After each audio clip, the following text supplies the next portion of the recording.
galing Rand Cup. Start your way to the stardom. Rand Cup.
Hello mga Karayka!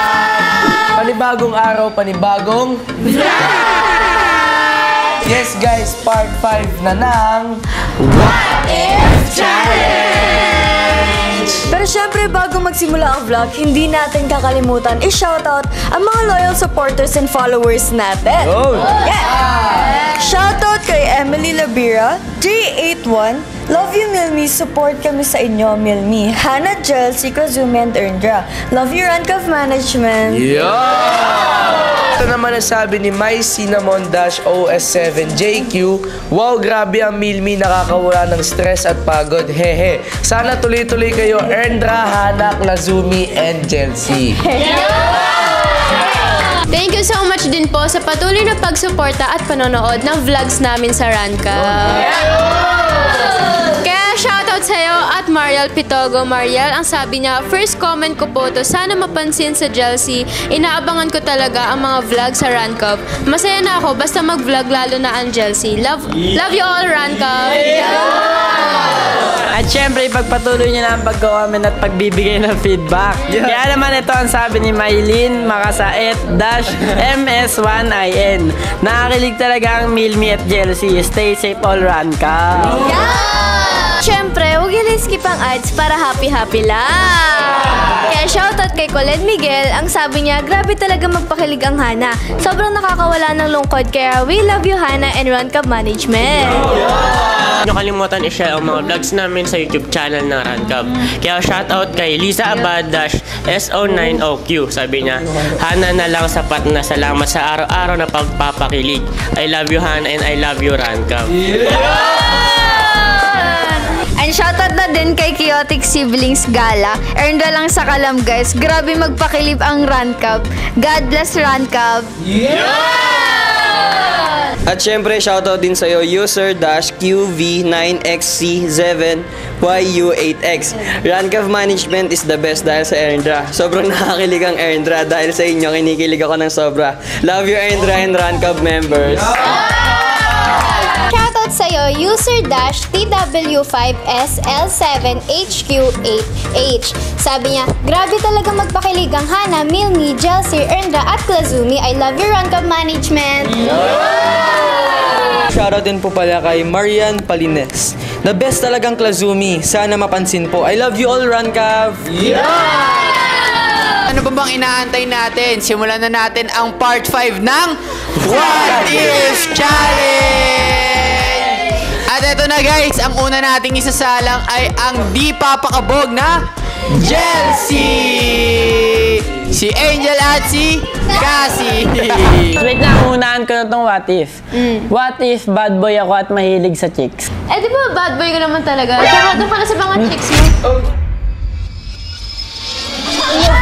Kaya ganun ako. What if nagmumura pala ako at naging habit na ito? Ay, unang-una, mali ang pagmumura. Kaya nga nandito ako para i-control ka. if gwapong-gwapo ako sa sarili ko? Eh, di ba ganun ka naman talaga? Like, ino-OA mo yung pagiging gwapo mo. Let's go! Tatabla ako! What if gandang-ganda ako sa sarili ko? Ay, pwede nga. Alam mo kung bakit? Sobrang ganda mo kasi! Ganda talaga! What if lagi na lang ako nag-open sa'yo sa problema ng pamilya ko? Kaya Pag yan, di nga pa maayos. nakakasawa na. Like, nahililin din ako. Kasi may mga problema din naman kasi kami, tapos dadagdag ko.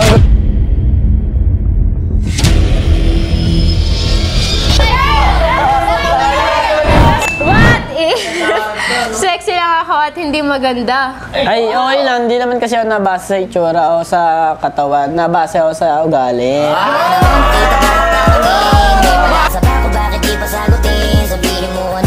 Ay, yung sagot ko, tapos sa'yo hindi. Ganyan ka. What if nagsasawa na ako sa'yo? Ngayon mo lang yung naramdaman. Ako nga noon ko pa yung nararamdaman sa'yo.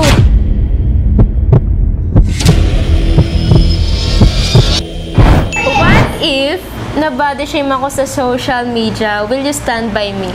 Siyempre naman, kaya nga ako nandito para ipagtanggol sa'yo.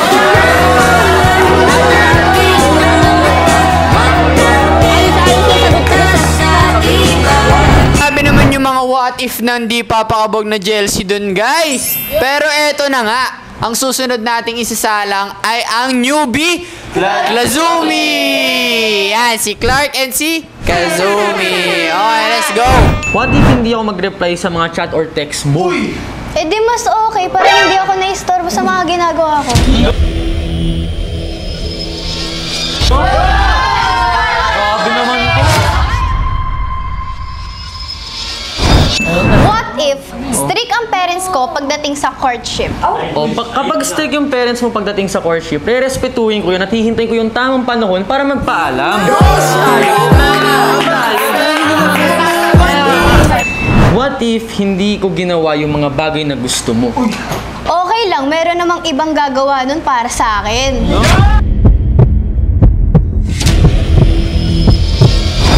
What if red flag sa akin ang masyadong mayabang? Buti na lang green flag ako. What if napakabanidoso kong tao? Eh di good for you kasi hygienic ka.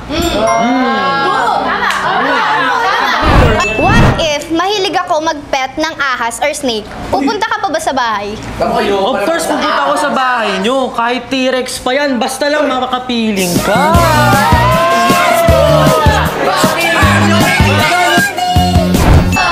Ito, what if? What if nalaman mo na takot ako sa ipis at daga? Eh di mas lalo pa kitang tatakotin. Clark, may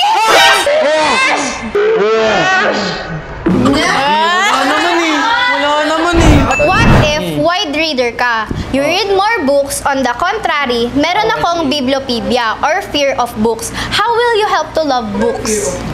Eh di gagawin ko, parati kitang kikwentuhan kapag magkasama tayo para kapag tinanong mo sa akin kung saan ko nakukuha yun, sasabihin ko nang galing sa mga books. O, di ba? Okay guys, grabe naman yung what if ng newbie Klazumi natin doon. Okay, pero eto na nga guys, ang susunod natin na isasalang ay ang cutie Erndra. Si Ernest at si Sandra. Okay, una na ako. What if hindi ako chinito? Okay lang. Chinita lang. Trauma na ako sa chinito, no?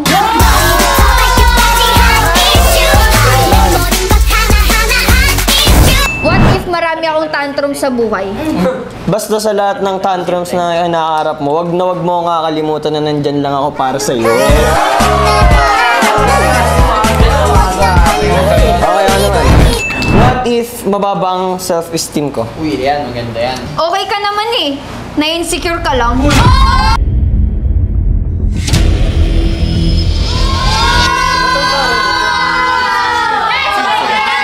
What if sumali ako ng pageant at hindi ko naiuwi yung corona? Paano mo ipaboost yung confidence ko? Siyempre, napagandaan ko na yan. Kaya may inandaan ako corona para sa iyo eh.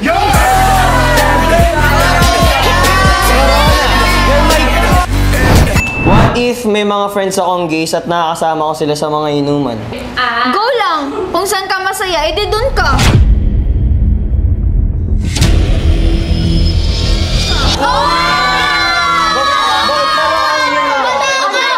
Oh, ito naman, Ernest, tatanong ko sa'yo. What if cloud chaser ako?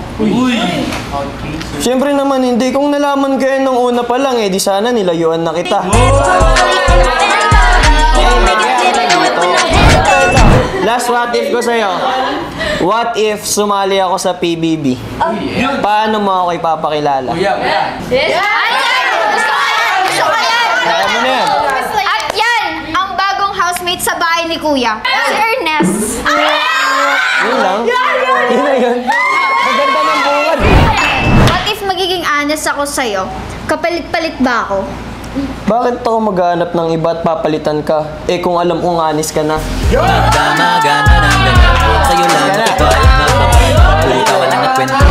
Grabe naman yung mga what if ng cutie Erndra natin doon. Okay guys, dahil dyan, ito na, susunod nating isasalang ang bigating Hana na si Harold and si Yana. Sige, Hana, unahan ko na. What if makulit at madaldal ako kabaligtaran ng nakikita mo sa akin ngayon? Eh di mas okay, wala nang madaldal at makulit.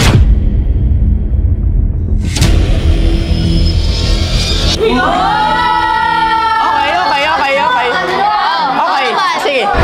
What if nag-camping tayo tapos may pa-bonfire? Anong tanong ang gusto mong sagutin ko para sa'yo? Siguro may chance ba ako? Pagdating ng panahon. What if pumunta tayo sa Enchanted Kingdom, tapos yun pala nalaman mo na takot ako sa matataas? Eh di i-face natin yung fear mo, masasakay pa tayo sa mas mataas pa.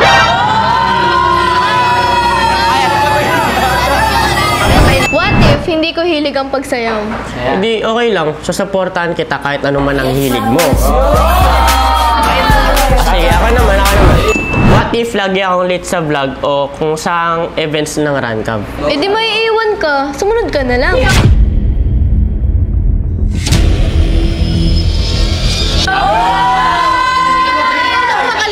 Alam ko, hintayin ako What if same school tayo, tapos sa prom night, ako ang prom queen, pero hindi ikaw ang prom king? Kung ikaw man yung prom queen, parang prom king na rin ako kasi kung anong na-achieve mo, masaya na ako.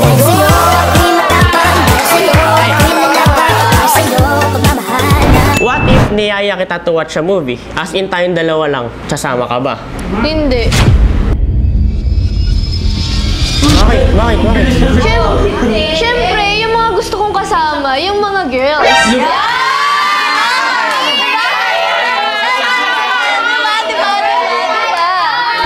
What if magtitigan tayo in 30 seconds? Game ka ba? 30 seconds lang? Nagawa na nga natin 1 minute eh.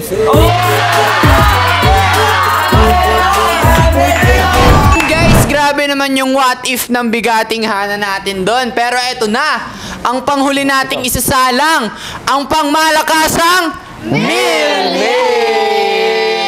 Si Miles at si Rich! Unang what if? What if may skills nga ako pero mababa naman ako sa academic grades? Eh di simple lang, mag-aral ka. Tapos.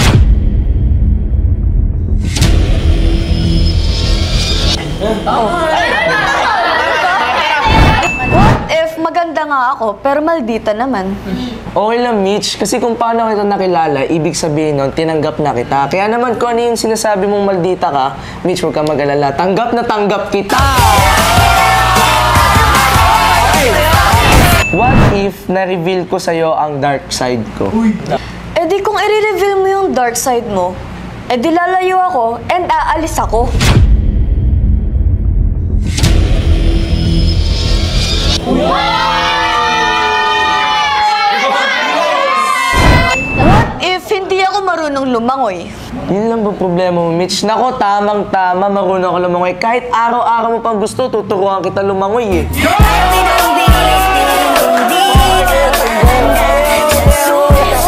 What if may allergy ako sa favorite food mo?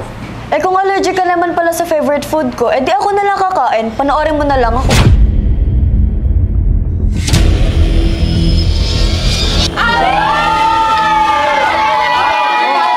Gutom na ako eh.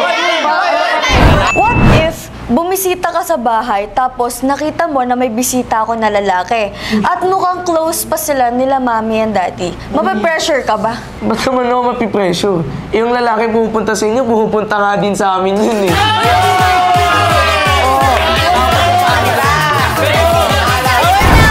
What if pupunta tayo sa beach, tapos natusok ako ng sea urchin? Ano ang gagawin mo? Eh di tatawagin ko ibang boys. Di naman kita kaya botin, di ba?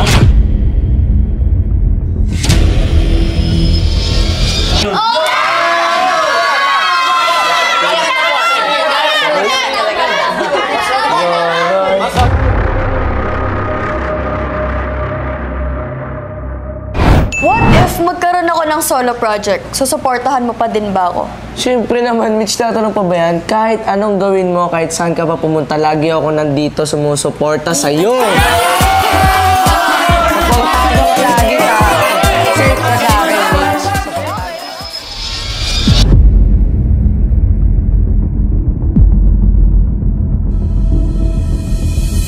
Wait lang mga tit. Parang may kakaiba na naman ngayon. Ano ba yung napapansin? Ano ba yun? Si Mitch kasi kanina ko pa napapansin eh. Iba na naman siya, mga sagot niya, ano na naman. Eh kung allergic ka naman pala sa favorite food ko, eh di ako na lang kakain. Panoorin mo na lang ako. Eh di simple lang, mag-aral ka. Tapos. Kanina pa yun, promise. Parang may kakaiba, no? Hindi naman ganun si Angel sa akin eh. Eh, di ba bad boy ko naman talaga? Ano pala sa mga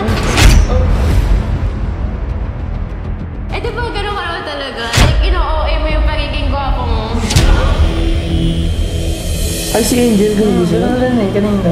Yung mga tanong ko nga, binabara niya yan eh. Eh di mas okay, wala nang madaldal at makulit. Eh di maiiwan ka, sumunod ka na lang.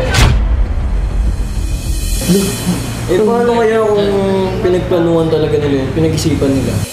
Go lang! Kung saan ka masaya, edi doon ka!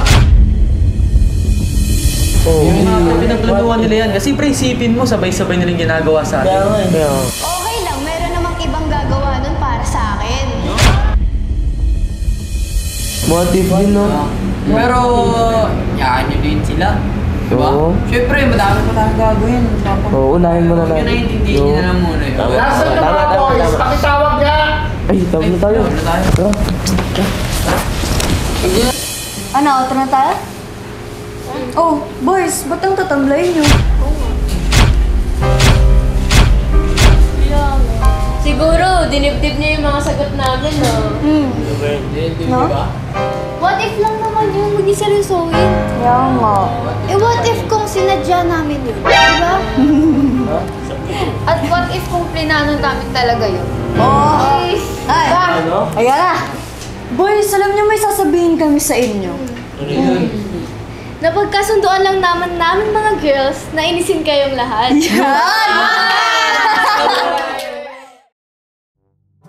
So yun na nga guys, napagplanuhan naming mga girls na busitin yung mga boys, di ba? So, yung mga sagot namin ay kontra talaga sa kanila. Yeah. Kaya namin. Pero to. At syempre, titignan natin yung reaction nila kung paano sila mainis. At magre-react kami mga girls sa lahat ng sasabihin ng mga boys. At syempre, i-reveal din natin sa huli yung ginawa natin sa kanila. Syempre. O ano, tuloy na ba? Tara na. Game. So guys, dito na po nagtatapos ang part 5 ng What If Challenge! Kaya naman hindi namin kakalimutan magpasalamat muna sa aming mga sponsors. Unang-una na po dyan, ang UPHSD Molino Campus. Syempre, nagpapasalamat din po kami sa nag-aalaga ng aming hair, Armes Salon. Yun! Thank you so much din po, Angels Aesthetic and Wellness Center. Na located at sa Cavite.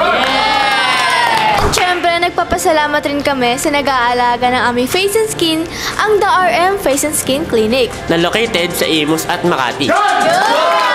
Thank you so much din po sa Anis Closet, guys. You can follow the Instagram and TikTok. At syempre, nagpapasalamat din kami sa pangmalakasang internet namin na ang Fiberblade! At syempre, thank you nga po pala sa walang sawang pagsuporta at Hindi po kami kalimutan subaybayan sa mga ipopost namin sa social medias ng Rancab. Gusto ko lang din pasalamatan ng Grasio Worldwide para sa malulupitan natin damit. Pero syempre, bago matapos sa vlog, huwag natin kakalimutan sabihin na Bawal ang sad, bawal ang nega, dapat good vibes lang!